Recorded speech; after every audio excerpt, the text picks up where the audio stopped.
السلام علیکم. سوال کے ساتھ میں ہوں امبر شمسی. آپ سب کو پروگرام میں بہت بہت خوش آمدید. کل وزیر اعظم عمران خان نے بتایا ہمیں کہ اچھے دن آنے والے ہیں. کیا بتایا آپ کو سنواتے ہیں. آج ہمیں اللہ کا خاص شکر ادا کرنا چاہیے کہ کورونا کے کیسز بھی نیچے آ گئے ہیں اور ہماری معیشت بھی اوپر جانا شروع ہو گئی. اگر آپ نے دیکھنا ہے کہ بزنس کمیونٹی کا کتنا اعتماد ہے ایک ملک کی معیشت پہ تو سٹاک مارکیٹ دیکھیں. ریکارڈ ہماری سٹاک مارکیٹ نے کامیابی سے اوپر گئی ہے. اس کرونا وائرس کے باوجود ہماری جولائی کے اندر جو ٹیکس کلیکشن ہے وہ جو ہم نے ٹارگٹ سیٹ کیا تھا اس سے زیادہ ہوئی ہے. اور ہمارا جو اور خوشائن چیز ہے ہماری ایکسپورٹس بڑھنی شروع ہو گئی ہیں. سیمنٹ کی سیلز اوپر چلے گئی. اس کا مطلب کنسٹرکشن ایکٹیویٹی شروع ہو گئی ہے. مذاکرات چل رہے تھے گورنمنٹ کے اور انڈیپینڈنٹ پاور پروڈیوسرز کے. تو میں جو چوتھی مبارک اپنی قوم کو دینا چاہتا ہوں کہ یہ طویل مذاکرات کے بعد ہماری کل اگریمنٹ ہو گئی ہے ان سے. اس سے جو بجلی کی جنریشن کی قیمت ہے وہ کم ہونی شروع ہو جائے گی. اور جب وہ بجلی کی جنریشن کی قیمت کم ہوگی فائدہ ہماری انڈسٹری کو بھی ہوگا اور انشاءاللہ آنے والے دنوں میں عوام کو بھی ہوگا. ان اچھے دنوں پہ بھی بات کریں گے, دیگر معاملات پہ بھی بات کریں گے. اپنے مہمانوں کا تعارف کراتی ہوں. ہمارے ساتھ اسٹوڈیو میں موجود ہے تجزیہ نگار ارشاد بھٹی. ہمارے ساتھ پاکستان مسلم نواز کی نمائندگی کر رہے ہیں سینیٹر ڈاکٹر مصدق ملک, اور پاکستان تحریک انصاف کی نمائندگی کر رہی ہیں ملکہ بخاری صاحبہ جو پارلیمانی سیکرٹری برائے انصاف اور قانون ہے. آپ سب کا بہت بہت شکریہ وقت دینے کا. مصدق ملک صاحب, پہلے میں آپ سے شروع کرنا چاہتی ہوں کیونکہ وزیر اعظم عمران خان نے کہا ہے کہ جو برے دن تھے 2 سال تھے کرونا وائرس کے حوالے سے, انہوں نے کہا کہ کیسز کم ہو گئے, جو بالکل درست بات ہے. اسٹاک مارکیٹ جو ہے اس میں ہم نے دیکھا ہے کہ لوگ انویسٹرز کی کانفیڈنس کا مظاہرہ کر رہے ہیں, اسٹاک مارکیٹ کا بھی ہجوم بڑھ گیا ہے. اس کے علاوہ انہوں نے کہا کہ جو سب سے بڑی جو اہم بات ہے کہ انہوں نے پاور پروڈیوسرز کے ساتھ جو معاہدے ری نیگوشیٹ کیے ہیں اس کی وجہ سے بجلی بھی سستی ہونے والی ہے. تو بھئی یعنی کہ ہم کہہ سکتے ہیں کہ یہ جو مخالفت کی آپ کی سیاست تھی, جو اپوزیشن پارٹیز کا جو ایک کہنا تھا کہ نااہل حکومت ہے, یہاں تو پھر آپ کی اب گیم اوور ہو گئی ہے اگر اچھے دن آنے والے ہیں. دیکھیں, ہمیں تو یہی سوٹ کرتا ہے کہ جو وزیر اعظم صاحب کر رہے ہیں اللہ برکت ڈالے اور یہ اور کرتے چلے جائیں. یعنی کہ اچھے دن آنے والے ہیں. جی, ہمیں تو یہی سوٹ کرتا ہے کہ جو وزیر اعظم صاحب پچھلے 2 سال سے کر رہے ہیں وہی کرتے چلے جائیں. یعنی ترقی کی شرح جو ہے وہ 6% سے گر کے پہلے 1.9 پہ آئے اور پھر منفی میں چلی جائے, اور جو مہنگائی کی شرح ہے وہ 4% سے 14 پہ چلی جائے اور پھر 10 پہ آ جائے, اور جو ہمارا فسکل ڈیفیسٹ وغیرہ چھوڑیں ان باتوں کو. عام آدمی کو فسکل ڈیفیسٹ سے کیا لگے, اس کو 2 چیزوں سے غرض ہے کہ اس کو نوکری مل رہی ہے یا نہیں, اور مہنگائی میں اس کے بچے اسکول جا سکتے ہیں, ماں باپ کی وہ خدمت کر سکتا ہے یا نہیں.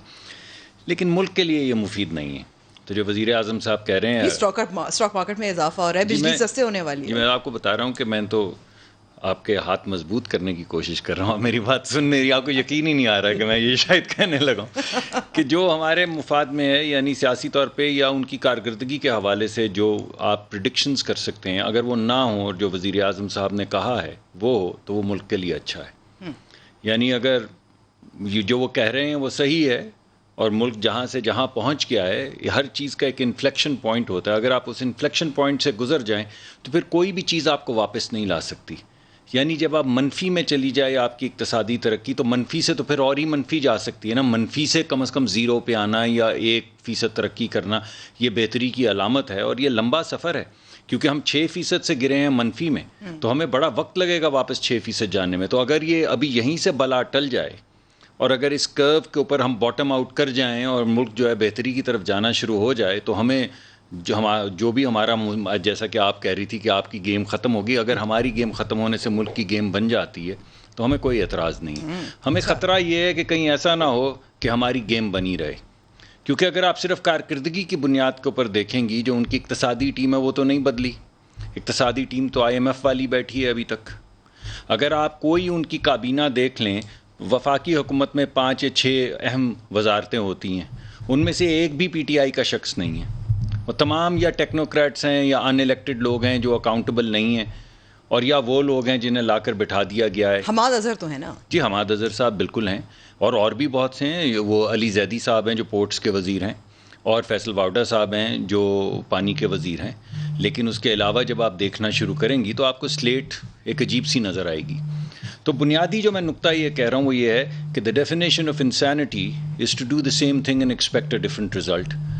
اگر آپ نے ٹیم بھی نہیں بدلی, اگر طریقہ کار بھی نہیں بدلا, اگر اسٹریٹجی بھی نہیں بدلی, تو پھر بدلہ کیا ہے جس کی وجہ سے ملک ٹھیک ہو جائے گا؟ مگر پھر بھی ملکہ بخاری جی ہم صاحبہ پھر سے بھی پوچھتے دعا ہیں کہ گو بدلہ ہیں، کیا؟ ہم پھر بھی دعا گو ہیں ملکہ صاحبہ کے لیے بالخصوص، ملک کے لیے، وزیر اعظم کے لیے دعا گو ہیں کہ اس ملک کو ہم جہاں پہ پہنچ چکے ہیں اس سمت میں آگے بڑھنا جو ہے وہ ہمیں تباہ کر دے گا.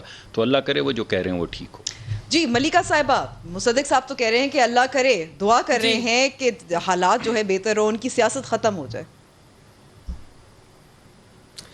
دیکھیں امبر، بات یہ ہے کہ مصدق صاحب ایک سینئر سیاستدان ہیں اور ایک محب وطن پاکستانی ہیں. میں جانتی ہوں یہ چاہتے ہیں کہ پاکستان کے لیے ایسی ہی پولیٹیکل پارٹی حکومت میں رہے، ایسی ہی پولیٹیکل پارٹی گورن کرے پاکستان کو، جو پاکستان کو صحیح سمت کے اندر لے کے جائے. دیکھیں ان کی سیاسی جو سیٹسفیکشن ہے وہ تو ہم پاکستان کے نیشنل ٹیلی ویژن یا ویسے بھی نہیں کر پائیں گے، لیکن ہم جانتے ہیں کہ پاکستان کی عوام نے ہمیں 17 ملین ووٹ اسی لیے دیے تھے کہ جو ان کا جو 2 پولیٹیکل پارٹیز کا نظام تھا، جو ان کی گورننس تھی، جو ان کی اقربا پروری تھی، جو ان کی انفارچونیٹلی کرپشن تھی، اس سے پاکستان کی عوام تھک چکے تھے. اسی لیے ایک 2 پارٹی سسٹم کے اندر پہلے تو ایک تھرڈ پارٹی نے ایمرج کیا اور ہمیں 17 ملین ووٹ دے کے پاکستان کی عوام نے الیکٹ کیا. اب آ جائیے ہماری پالیسیز کے اوپر. دیکھیں امبر، سیاسی بیانات سیاستدان دیتے ہیں، ایک دوسرے کے اوپر تنقید بھی کرتے ہیں، لیکن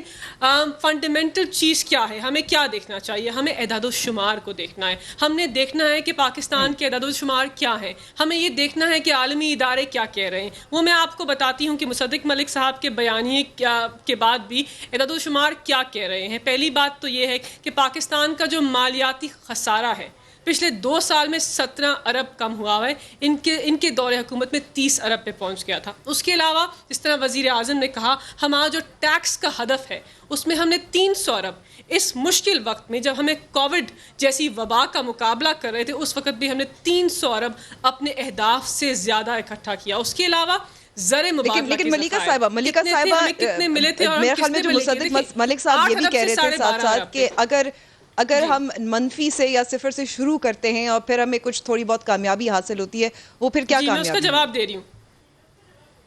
دیکھیں امبر، بات یہ ہے کہ اگر ہمارے آپ اہداف دیکھ لیں جولائی سے مارچ تک، تو وہ بالکل ایسے تھے جس کے اندر سے یہ واضح ہو رہا تھا کہ پاکستان کی جو حکمت عملی ہے، جو معیشت کی حکمت عملی ہے، وہ صحیح راہ پر گامزن ہے.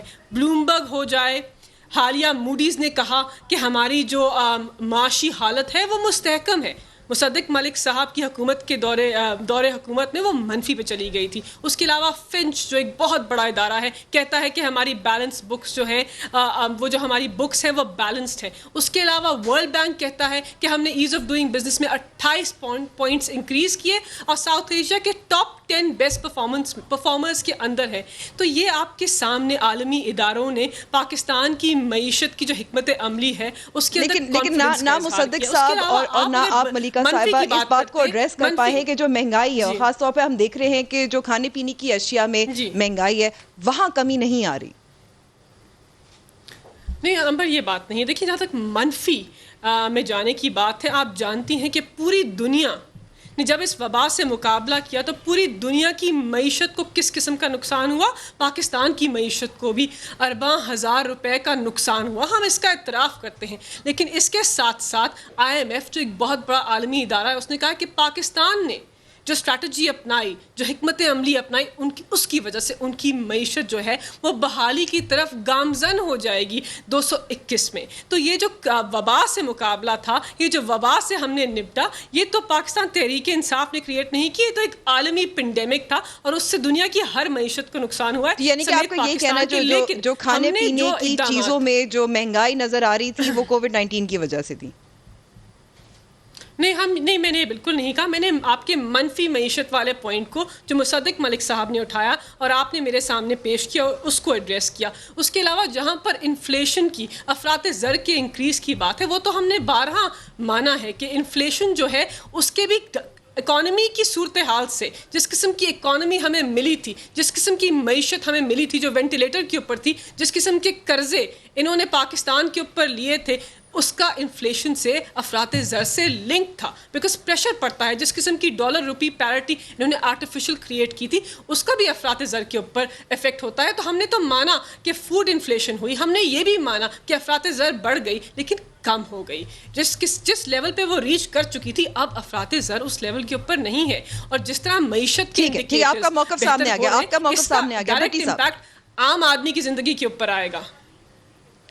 ٹھیک ہے بھٹی صاحب, پہلے تو ملکہ صاحبہ نے کہہ دیا کہ مصدق صاحب نے محب الوطنی کا مظاہرہ کر دیا. دوسری بات, یہاں جو سب سے زیادہ پریشان کن بات ہے اس وقت وہ ہے مہنگائی. اس کو ایڈریس نہیں کر پائے, اور بار بار سننے میں آتا ہے کہ کر رہے ہیں, لیکن وہ ہوتا نہیں ہے. دیکھیے, پہلی بات تو جیسے مصدق صاحب کہہ رہے تھے کہ بڑی صنعتی ترقی جو ہے 15 بڑی صنعتی یونٹس ہیں, ان میں 11 میں منفی تھی, 4 میں پازیٹیو تھی تحریک انصاف کی. فیکس آمدنی ہماری کم ہوئی, قرضے ریکارڈ لیے گئے ہم نے, غربت بڑھی, کرپشن بڑھی. اسلام آباد میں جتنی کرپشن ہے, صرف باقی چھوڑ دیں, یو کانٹ بلیو.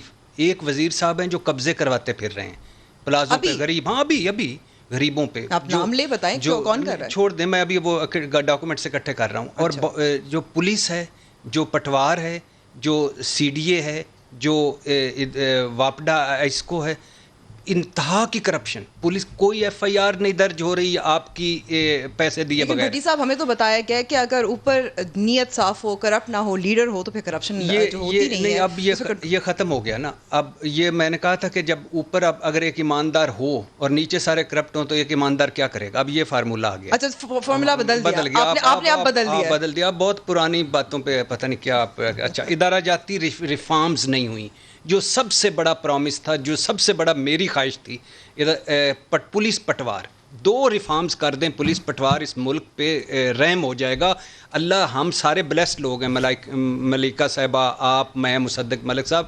اللہ نہ کرے ہمیں کسی دن تھانے کچہری سے واسطہ پڑ جائے, اللہ نہ کرے ہمیں پٹوار سے واسطہ پڑ جائے, اللہ نہ کرے ہم پہ کوئی جھوٹی ایف آئی آر کروا دے, اللہ نہ کرے ہماری ڈگی سے کوئی چرس برآمد کرا دے. آپ کو لگ پتہ جائے گا سارے ادارے زمین بوس ہو چکے ہیں, دنیا رل رہی ہے. ہیروین سر, ڈگی سے کون نہیں سر, ہیروین. اچھا, گورننس پرفارمنس کے مسائل تھے, کنفیژن تھی اس میں ڈیسیژنز میں, conflict of interest, Nadeem Babar, Razak Dawood وغیرہ وغیرہ. نہیں, لیکن اب آپ یہ بھی تو دیکھیں کہ انہوں نے فہرست بھی جاری کر دیا. ظفر مرزا چلے گئے, ادویات کا اگر مسئلہ تھا, دوائیاں نہیں, وہ ظفر مرزا چلے گئے, کیوں چلے گئے؟ دیکھیں, ظفر مرزا چلے گئے, کیوں چلے گئے, کیا تھا ان کے پیچھے, اس پہ ایکشن ہونا چاہیے تھا. اس دوائیوں والا کیا سکینڈل تھا, اس پہ سینیٹائزر ماسک والا کیا سکینڈل تھا, اس کے پیچھے رزاق داؤد صاحب کیا کر رہے ہیں, اس کے پیچھے ندیم بابر صاحب کی انویسٹمنٹ کہاں ہے, اس کے پیچھے. یہ عمران خان صاحب نے مجھے رٹایا ہوا ہے, اس لیے میں تبدیلی کے ساتھ ہوں. یہ عمران خان صاحب نے رٹایا ہے کہ یہ چیزیں ہونی چاہیے,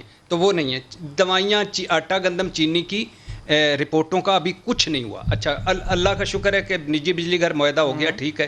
ڈالروں کی بجائے روپاؤں میں پیسے دیے جائیں گے. منافع 15% تھا, اب 10 سے 12% ہوگا. سی پیک بہتر ہوا ہے, موڈیز ریٹنگ بہتر ہوئی ہے. کرونا اگر ہماری تمام تر نالائکی ناہلی کے باوجود اللہ کا فضل, اس قوم کی قوت برداشت یا خاص کرم کہ ہمارے لیے کرونا زحمت کی بجائے رحمت ثابت ہوا. اگر اوورال دیکھیں, جو 6,000 ڈیتھ ہوئی ہے, اللہ میں ان کے ساتھ ہمدردیاں, لیکن اللہ کا شکر 6,000 ایک دن میں ڈیتھ ہوئی تھی یورپ میں. اچھا, احساس پروگرام بڑا اچھا تھا, ٹھیک تھا. تعمیراتی پیکج ہے, بہت اچھا دیا ہے. سیمنٹ, سریا, مزدور, 39 شعبے ہیں اس کے ساتھ. زمین کی قیمتیں بڑھی ہیں, کوئی شک نہیں, پلاٹوں کی. ایکسپورٹ 6% بڑھی ہے. ٹریڈ خسارہ گھٹا ہے. فزیکل ڈیفیسٹ نیرو ٹو 8.1 ہوا ہے. اچھا, کھاد 600 روپے سستی ہوئی ہے. ایف بی آر ریونیو 23.5% زیادہ ہوا ہے. ڈالر, سونا, اسٹاک ایکسچینج کوئی نہیں ہے, نیچے اوپر کوئی بھی نہیں ہے. اچھا, اب یہ ہے کہ 3 بے پیندے کے برتن ہیں, کوئی توجہ نہیں دے رہا. بے پیندے کے برتن ہوتا ہے جس کا نیچا کوئی نہ ہو, ڈالتے جائیں تو کچھ بھی نہیں بنے گا. نمبر 1 آبادی, جتنا بھی کھلائیں گے کھانے والے اتنے, آپ کا کچھ نہیں بنے گا. غیر معیاری تعلیم, دھڑا دھڑ فوج اور لاغر معیشت, جتنا بھی ڈالیں گے آپ. یہ ہماری حکومتوں کا سب سے بڑا کیا ہے, ادھر سے امبر شمسی سے قرضہ لینا, امبر شمسی سے قرضہ لینا, مصدق ملک صاحب کو دینا, مصدق ملک صاحب سے قرضہ لینا, امبر شمسی کو دینا, امبر شمسی سے قرضہ لینا, پھر دونوں کو کہنا کہ آپس میں کرتے رہو, ہمیں درمیان سے نکال دو. تو یہ لاغر معیشت. اچھا, جو بری چیز ہے, تو پھر کیا اچھے دن آنے والے ہیں؟ ہاں, آخری چیز, جو اللہ کرے اچھے دن آئے, میری تو دعا ہے اللہ کرے اچھا. لیکن جو چیز اس وقت ہے وہ ہے غربت بڑھی ہے, جو ہے بے روزگاری بڑھی ہے. اور جو سب سے بڑی چیز ہے, میرے گلی کا گارڈ بھی مجھ سے پوچھتا ہے, اور ہمارے گھر والے کام کرنے والے بھی پوچھتے ہیں, میں بھی خود سوچتا ہوں, وہ ہے مہنگائی. اگر فار ایگزامپل آٹا ریکارڈ مہنگا بک رہا ہے, چینی 100 روپے پہ بک رہی ہے, گھی دالیں سبزیاں جو ہیں وہ ہائی پرائس کی طرف چلی گئی ہیں, بجلی گیس کے بل جو ہیں غریب آدمی کے لیے, ایک بندے کی 14,000 تنخواہ تھی, اس کا 6,000 کا بل آیا ہے. اب وہ مجھ سے پوچھ رہا تھا کہ باقی میں 8,000 کا کیا کروں, گھبراؤں کہ نہ گھبراؤں. میں نے کہا تھوڑا سا گھبرا لے اور اس میں مینیج کر. اچھا پٹرول زیادہ ہوا ہے, پٹرول کی زیادہ, تو پازیٹیو چیزیں ہوئی ہیں, مجھے پازیٹیو وائبز نظر آ رہی ہیں.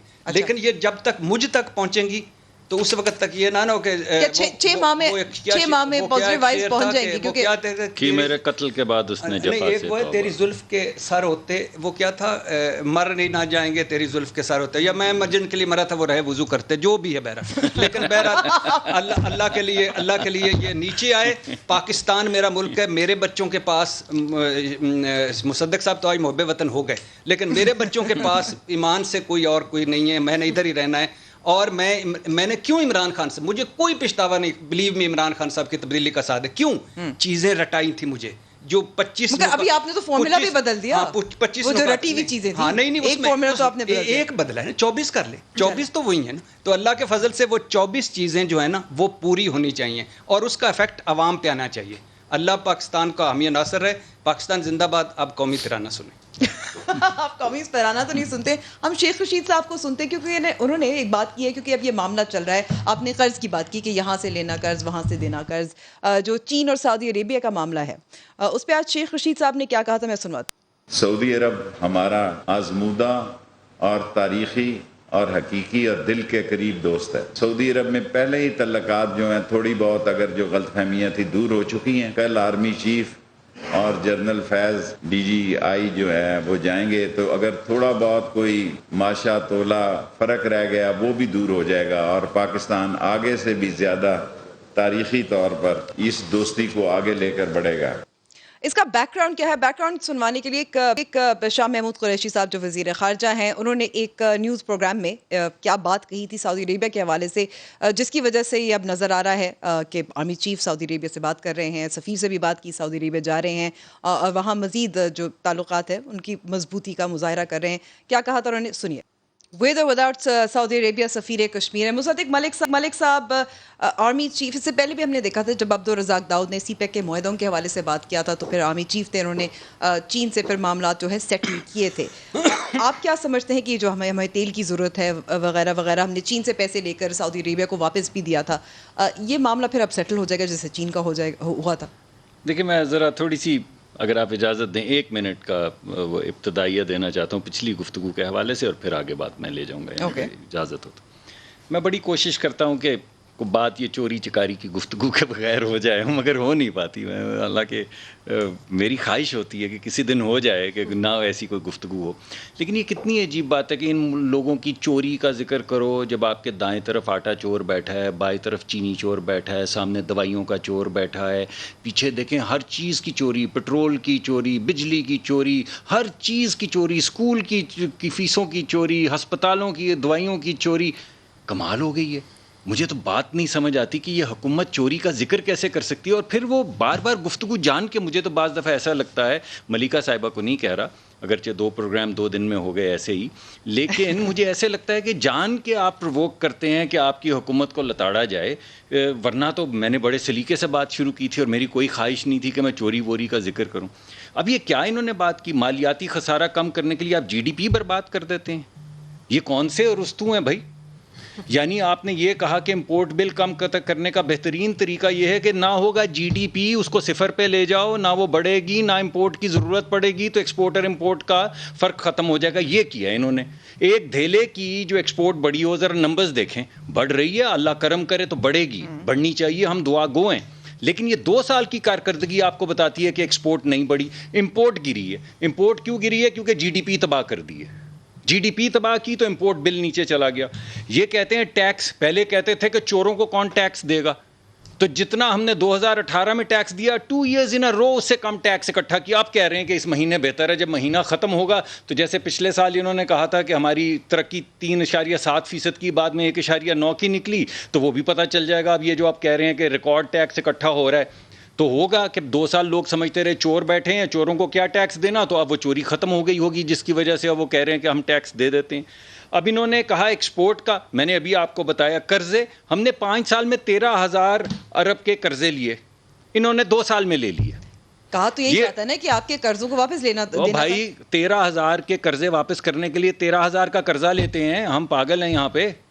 کمال ہو گئی ہے. یہ لوگ دیکھ رہے ہیں, کاروباری لوگ ہیں, ان سب کو پتا ہے کہ آپ نے جو قرضے لیے ہوں اس کا انٹرسٹ 5-7% ہوتا ہے, وہ واپس کرنا ہے. 1 منٹ ٹھہریے, بریک سے پہلے 1 منٹ, پھر میں آپ کی بات صرف 30 سیکنڈ.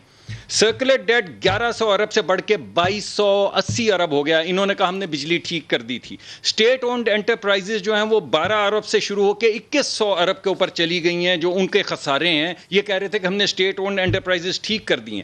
ترقیاتی منصوبوں کے فنڈز جو ہیں وہ 1000 ارب سے 500-550 لکھے اور 450 خرچے. تعلیم اور صحت کا اس دفعہ بڑا ہے کرونا کی وجہ سے, ورنہ تعلیم کا بیڑا غرق, اس کے بجٹ کاٹ دیے وفاقی, صحت کے بجٹ کاٹ دیے وفاقی کرونا آنے سے پہلے. تو بھائی کیا ہے پھر چوری کی گردان. کتنی عجیب سی بات ہے. ابھی میں نے آپ کو آدھی باتیں بتائی ہیں, آدھا صفحہ میرا خالی پڑا ہوا ہے. اگر آپ اجازت دیں گی تو بریک کے بعد میں باقی آدھا بھی بتا دوں گا. بریک کے بعد ہم کوشش کریں گے کہ ہم سعودی عرب کے بارے میں بات. سی یو آفٹر بریک.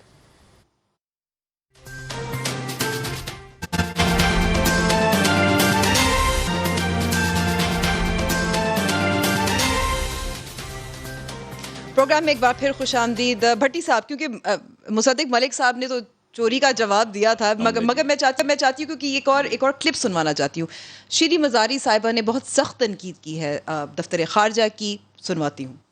جی بھٹی صاحب, لیٹ ڈاؤن دا کشمیری, کپڑے جو ہیں کلف والے لگا کر فون پہ بات کر لیتے ہیں. دوسری طرف آرمی چیف جو ہیں, جو شاہ محمود قریشی صاحب نے بیان دیا تھا ایک ٹی وی شو پر, اس کو کہتے تھے نا کہ وہ صاف کرنے کے لیے, تعلقات کو صحیح راستے پہ ڈالنے کے لیے وہ جا رہے ہیں, وہ کوشش کر رہے ہیں. شیریں مزاری صاحبہ, یہ تو ایسا لگ رہا ہے کہ ڈائریکٹ شاہ محمود قریشی پر تنقید کر رہی ہیں. پہلی بات تو یہ ہے کہ میری دعا ہے, اور یہ دل سے اللہ گواہ دعا ہے کہ اللہ کرے اگلی حکومت, اس سے اگلی حکومت, اس سے اگلی حکومت ہمارے اسی طرح سول ملٹری جو ریلیشن ہے 1 پیج پہ رہیں. ٹھیک ہے, کیونکہ اس مرتبہ آرمی چیف ریسکیو 115 رہا اس پوری گورنمنٹ کے لیے. چین 3 مرتبہ گئے جب تعلقات بگڑنے لگے. قطر, ہمارے تعلقات خراب تھے, گئے اور 2 دورے کیے اور انہوں نے صحیح کیے. UAE تعلقات خراب تھے, بہتر کیے. سعودی عرب گئے ہر مشکل وقت پہ, اور پیسے اور تیل ادھار اور پتہ نہیں کیا کیا. امریکہ, آپ کو پتہ ہوگا پینٹاگون میں جب عمران خان صاحب اور یہ پینٹاگون میں گئے تھے آرمی چیف, اور 19 توپوں کی سلامی دی گئی ان کو. اور ایران پاکستان تعلقات بہتر کیے. افغانستان میں جو پیس ٹاک کیا. فاٹا مرجر سول گورنمنٹ کے ساتھ مل کے جو گورنمنٹ آرمی چیف اور فوج نے, کرتارپور راہداری, افغان بارڈر لگانا, بلوچستان کا بارڈر پہ وہ لگانا, اندرونی اور بیرونی, اور وائٹ ہاؤس سے کراچی کے کوڑے تک اور نالے صفائیوں تک میں سلام کرتا ہوں. بلیو می, اور میری خواہش ہے 1 پیج پہ ہوں. ہماری فوج ہے, ہمارے ساتھ ہوگی, اور مشکل وقت میں کھڑا ہونا چاہیے. لیکن اللہ کرے سویلین بھی ہمارے ادارے ایسے بنے کہ مشکل وقت میں ہر مرتبہ ان کی طرح. رشید صاحب صحیح کہتے ہیں کہ دوسری بات جو فوج ہے وہ کام کر رہی ہے اور ہم حکومت کر رہے ہیں الحمدللہ. دوسری بات, ایک صرف فکرہ لیٹ ڈاؤن دا کشمیریز, یہ اس پہ مجھے تھوڑا سا ہے. باقی ہمارے فارن آفس سست نکلا, ہمارے سفارت خانے سست نکلے. ہم نے ہمیشہ کشمیر کمیٹیاں رشوت کے طور پہ بانٹیں. ہمارا کبھی بھی کشمیر پرائورٹی میں نہیں رہا, نمبر 1.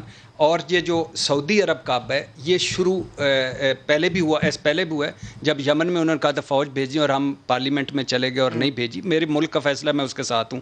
اچھا, پھر اس کے بعد UAE کے نائب وزیر خارجہ نے ہمارے خلاف ایک سخت بیان بھی دیا تھا.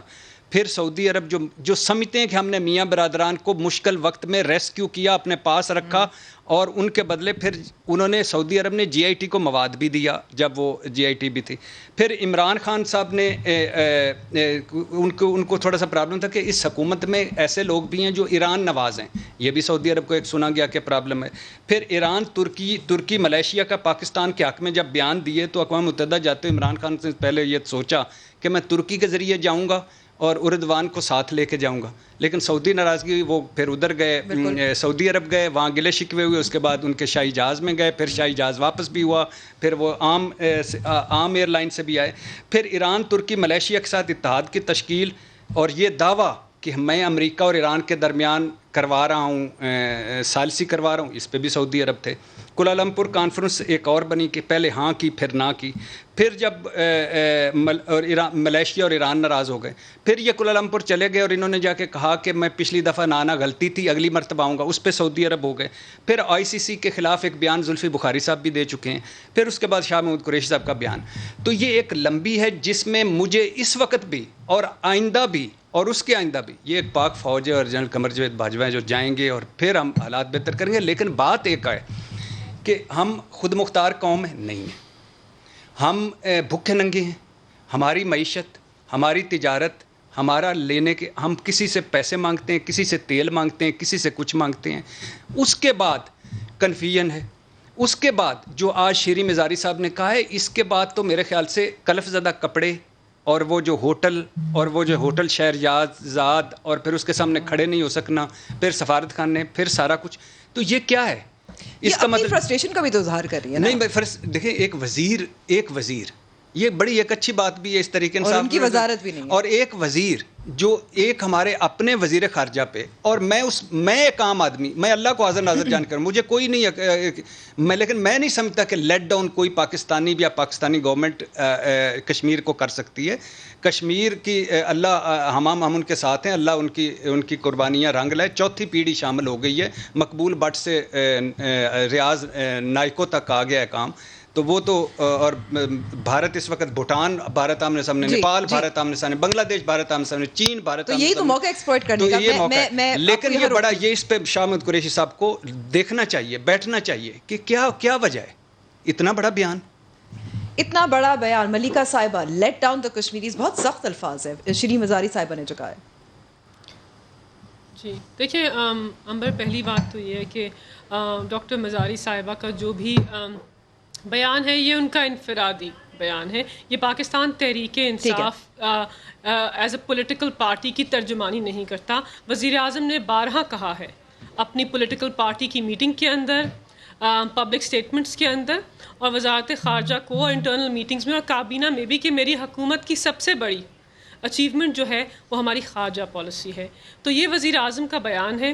پاکستان تحریک انصاف کے ممبران پارلیمنٹ بھی, شاہ محمود قریشی صاحب اور وزارت خارجہ کی جو کمٹمنٹ ہے, جو ان کے اقدام ہیں, جو انہوں نے مسئلہ کشمیر کے اندر چین کے ساتھ, سعودی عربیہ کے ساتھ, ڈفرینٹ دیگر ممالک کے ساتھ جو انہوں نے اقدامات اٹھائے, اور جس طریقے سے پاکستان کا وقار اور منصب بحال کیا جو ہم نے کھو دیا تھا کسی حد تک پچھلے ادوار میں, اس کو ہم سہراتے ہیں. اور ہمیں ان پہ فخر ہے, اپنے وزارت خارجہ کے اوپر بھی ہمیں فخر ہے, اور ہم ان کے اس بیان سے اگری نہیں کرتے. ایک بات تو یہ. جہاں تک ٹھیک ہے, تو شیری مزاری صاحبہ کا جو بیان ہے وہ انفرادی بیان ہے, اور تحریک انصاف کا یہ موقف نہیں ہے. بالکل بھی نہیں. اور جہاں لیکن اس سے پھر یہ ظاہر بھی ہوتا ہے کہ اگر وہ پبلکلی جی ملیکہ صاحبہ کو وہ پبلکلی ایسے جو تنقید کر رہی ہیں, اور ان کا ایکسپرٹیز بھی ہے خارجہ پالیسی میں, ان کی بھی تو ایکسپرٹیز ہے, اس کا مطلب ہے کہ کچھ اختلاف ہے جو کابینہ میں حل نہیں ہو پا رہا. جی بات یہ ہے کہ وزیر اعظم بھی بارہا یہ کہہ چکے ہیں, ہم نے ہماری اپنی ڈسکشنز میں بھی یہ بات سامنے آتی کہ تنقید کرنے کے فورم ہوتے ہیں. ممبران پارلیمنٹ کے لیے فورم پارلیمنٹری پارٹی ہوتا ہے, ممبرز آف کیبنٹ کے لیے ایک کابینہ ہوتا ہے, اور ورکرز کے لیے PTI کی کور کمیٹی یا جو ہماری ایک لارجر کاؤنسل ہے وہ فورم ہوتا ہے.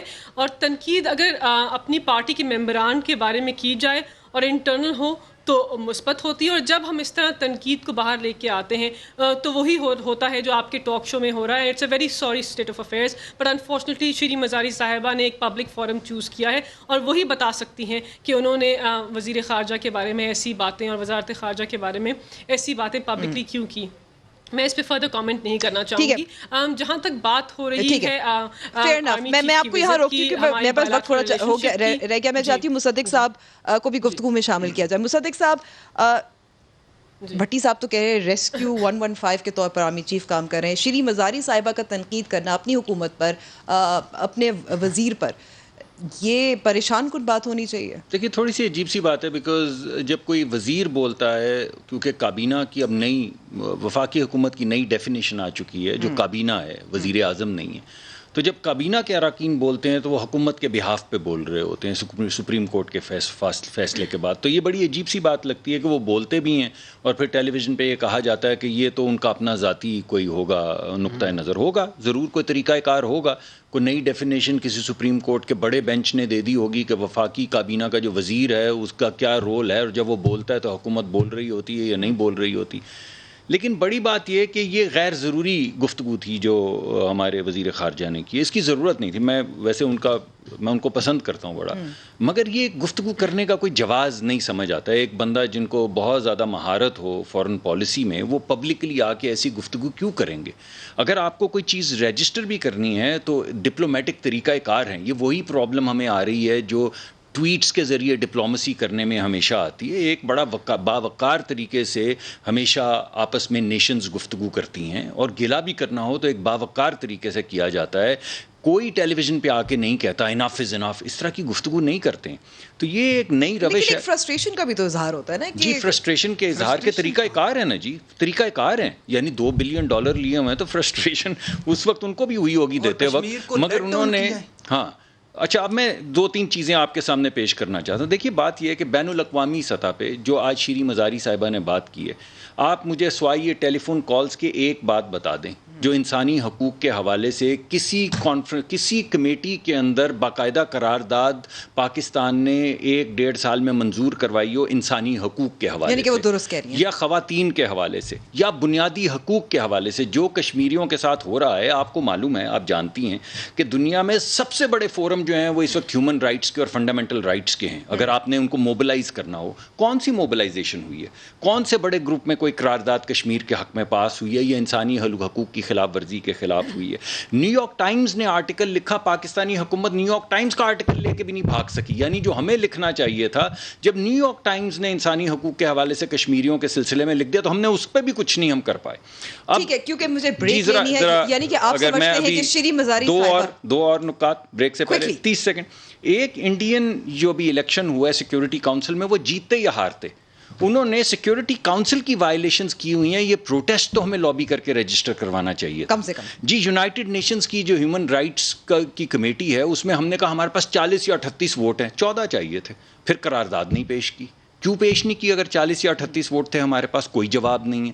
تو بظاہر ایسے لگتا ہے, مجھے نہیں پتا کہ انہوں نے فمبل کیا ہے یا ہم نے فمبل کیا ہے, لیکن جو آج شیریں مزاری صاحبہ نے کہا ہے فورن پالیسی کو مؤثر بنانے کے نقطۂ نظر سے, ملک کو آگے بڑھانے کے نقطۂ نظر سے, میں سمجھتا ہوں اس پہ غور کیا جانا چاہیے. ٹھیک ہے, دیتے ہیں بریک, اور بریک کے بعد ہم پی ٹی آئی کی یو ٹرنز کے بارے میں بات تو کرتے ہیں, اب پی ایم ایل این کی یو ٹرنز کے بارے میں بھی بات کریں گے بریک کے بعد.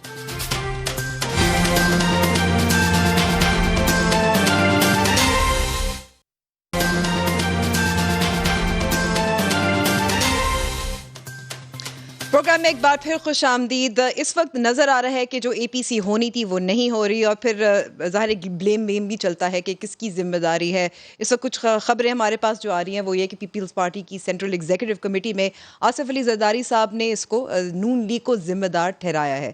تو کیا نون لیگ بھی یو ٹرنز کر رہی ہے؟ اب وزیر اعظم عمران خان تو بار بار جب ان کی یو ٹرنز پر تنقید ہوتی ہے وہ تو کہتے رہتے ہیں کہ یہی لیڈرشپ ہوتی ہے کہ اگر غلط فیصلہ لیا تھا تو اس کو یو ٹرن لینا چاہیے. کیا نون لیگ بھی یہی سمجھتی ہے؟ آپ کو کچھ سناتے ہیں کہ کس قسم کے یو ٹرنز لے چکی ہے نون لیگ. جی مصدق ملک صاحب, تحریک انصاف کی یو ٹرنز, عمران خان صاحب کی یو ٹرنز پہ بات ہوتی ہے. پاکستان مسلم لیگ نواز نے بھی 2 سال 2.5 سال میں بڑے یو ٹرنز لی ہیں. تو آپ سمجھتے ہیں کہ وہ والا جو آپ کا بیانیہ تھا خلائی مخلوق والا ہو گیا, جس میں غلط ثابت ہوا تھا مریم نواز شریف کی اور میاں نواز شریف کی جو مزاحمتی سیاست تھی, وہ اس کے نقصان پہنچا ہے آپ کی سیاست کو؟ دیکھیے, مجھے نہیں معلوم نقصان پہنچا ہے یا نہیں, لیکن ہم سارے ملکی مفاد میں کام کرتے ہیں. اپوزیشن بھی ملکی مفاد میں کام کرتی ہے, حکومت بھی ملکی مفاد میں کام کرتی ہے, اور ہمارا ہر چیز کے اوپر اتفاق رائے نہیں ہوتا. اور جب آپ سیاست کر رہے ہوتے ہیں تو بعض مرتبہ آپ کو کو آپٹ کر کے سب کو ساتھ لے کر چلنا ہوتا ہے, اور بعض مرتبہ آپ کو مزاحمت کرنی پڑتی ہے, اور آپ کو مزاحمت کرنی ہوگی, آپ کو مزاحمت کرنی چاہیے. لیکن اس کا مطلب یہ نہیں ہے کہ ملکی مفاد میں جیسے ابھی FATF کے بلز آئے ہیں یا اس سے پہلے کچھ بلز آئے ہیں، جب ملکی مفاد ہمارے سامنے ہو تو اس وقت ہم مفاہمت کے ساتھ ساتھ نہ چلیں. مگر یہ بڑی سمپلسٹک سی بات ہے کہ اگر آپ نے ایک دفعہ مفاہمت لفظ استعمال کیا تو اس کے بعد آپ مزاحمت کبھی ساری زندگی استعمال نہیں کر سکتے، اور اگر آپ نے ایک دفعہ مزاحمتی کوئی ایڈیم استعمال کیا تو اس کے بعد کبھی بھی ملکی مفاد میں آپ مفاہمت نہیں کر سکتے. جب آپ دوسری طرف جاتے ہیں تو پھر نہیں، دیکھیے جب آپ کچھ چیزوں کو ریزسٹ کر رہے ہوتے ہیں نا، مثلا آپ جمہوری عمل کو آگے بڑھانا چاہتے ہیں، اس کے اندر اگر کسی جگہ کے اوپر بھی ہماری تاریخ میں کچھ ہمارے سامنے مسائل آئے ہیں تو ان کو ریزسٹ کرنا یا ان کو پر کرٹیکل نظر ڈالنا، یہ مزاحمت کیوں نہیں ہونی چاہیے. لیکن ملکی مفاد کے اندر جیسے کشمیر کا مسئلہ ہے یا دیگر ابھی FATF کے مسائل ہیں، اس پہ مفاہمت کیوں نہیں ہونی چاہیے. اگر ہم آگے بڑھتے ہیں اور ہم کہتے ہیں کہ آئیے ہم آپ کے ساتھ بیٹھ کے ایک اکنامک چارٹر کر لیتے ہیں، باوجود اس بات کے میرے پاس کیونکہ تھوڑا میں معذرت آپ کی بات یہاں کاٹ رہی ہوں، ملیکہ صاحبہ کو بھی گفتگو میں شامل کرنا چاہتی ہوں. جی، پاکستان مسلم لیگ نواز کا تو موقف یہ ہے کہ ملکی مفاد میں یو ٹرن لیا ہے. جی ملیکہ صاحبہ. نہیں، یو ٹرن یعنی مفاہمت اور وہ اکٹھا نہیں چل سکتی. آپ بھی یہی کہہ رہی ہیں، یہی کہہ رہی ہیں نا. تعاون کر رہے ہیں. مصدق صاحب آپ ہی نے اس لفظ کا قیام کیا ہے، تو اب سن لیجئے کہ آپ یو ٹرن کیسے کرتے ہیں. دیکھیے پہلی بات تو یہ ہے کہ مصدق صاحب نے بہت ساری چیزوں کی نشاندہی کی، لیکن اس بات سے آپ کو باور نہیں کیا کہ ان کی پارٹی کے اندر دو دھڑے ہیں. ایک ایسا دھڑا ہے جس کو مریم نواز لیڈ کرتی ہیں، جنہوں نے پارٹی کو بہت نقصان پہنچایا، اشتعال انگیزی کی، اداروں سے تصادم کیا، اداروں کو متنازع بنایا، پاکستان کی آرمی کے خلاف بیانات دیے، اور ان کا یہی رویہ ہے اور یہی وتیرہ ہے، اور اسی طریقے سے وہ سیاست کرتی ہیں. دوسرا دھڑا ان کے چاچا کا ہے جو فرنٹ رنر ہیں ان کے والد کو ریپلیس کرنے میں، شہباز شریف صاحب، جن کا رویہ مختلف ہے. آپ نے دیکھا ہے، آپ کو وہ مریم نواز شریف کی ڈفرینٹ پریس کانفرنسز میں نظر نہیں آتے، کیونکہ میرے پاس وقت تھوڑا رہ گیا. یعنی کہ آپ کا یہی کہنا ہے کہ دو دھڑے ہیں، اس کا یہی ہمیں پھر مظاہرہ نظر بھی آتا ہے، یہ یو ٹرن جس کو ہم کہہ رہے ہیں. بھٹی صاحب آپ کے ساتھ اسی لیے آپ کو نظر آتا ہے کہ کیا نیب کو عثمان گزار کو کوئی پیغام دے رہے ہیں؟ میرے پاس 30 سیکنڈ ہے. یعنی میں یو ٹرن سے نکل گیا، چلو اچھی بات ہے. میں بچاؤں آپ. میں تو تیر وہ تیر کٹے کر کے بیٹھا ہوا تھا. اچھا میں کہہ رہا ہوں، ہاں نیب نہیں دے رہا، لیکن مزدار صاحب کے جانے کا وقت آ گیا، اس میں کوئی شک نہیں. دوسری بات ہے، آج سعد رفیق صاحب نے ایک بڑا خوبصورت بیان دیا ہے کہ وہ جو مساک معیشت، مساک جمہوریت ہونا چاہیے اور موروثی سیاست نہیں ہونی چاہیے. یہ سعد رفیق صاحب نے آج کہا ہے. کیا مریم نواز صاحبہ کے لیے پیغام تھا؟ وقت ہمارے پاس ختم ہو گیا ہے. بہت شکریہ ارشاد بھٹی صاحب، سینیٹر ڈاکٹر مصدق ملک صاحب اور ملیکہ بخاری صاحبہ. ضرور ہمیں فیڈ بیک دیجیے گا ہمارے فیس بک پیج اور ٹویٹر ہینڈل پہ. اب ہوگی کل ملاقات. خدا حافظ.